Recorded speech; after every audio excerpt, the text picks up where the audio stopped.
Retournons à Tombouctou où le chef de secteur numéro 3 du théâtre Maliba a organisé une patrouille de grande envergure qui a sillonné les localités de Gundam, Niafunke, Léré, Nampala, Diabali, Nyono et Nara.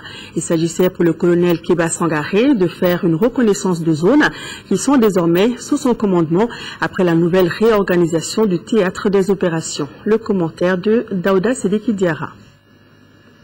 Inciter les hommes à la détermination et à la combativité sur le terrain. C'est le maître mot du chef secteur numéro 3 de l'opération Maliba. Le colonel Keba Sangaré, en visite de terrain, s'est rendu en premier à la brigade de gendarmerie de Gundam.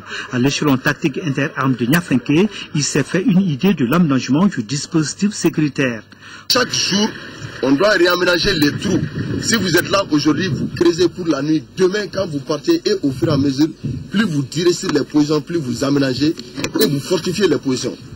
Par cette visite, le colonel s'est rendu compte des conditions de vie et de travail de ces hommes. Désormais, les forces de Nampala, Diabali, Nyono et Nara dans le cadre du théâtre Maliba relèvent du secteur numéro 3.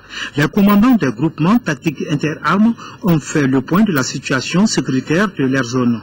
De cette situation, il ressort que la sécurité est une réalité dans le secteur, mais il y a des poches de résistance qui existent ça et là le long de la frontière avec la Mauritanie dans les forêts de Ouagadougou, de Léré et du lac Fagibine. J'ai trouvé sur place des hommes vraiment bien engagés avec un moral de fer et ils auront toujours le soutien du commandant des zones que je constitue à partir de Tombouctou comme secteur numéro 3.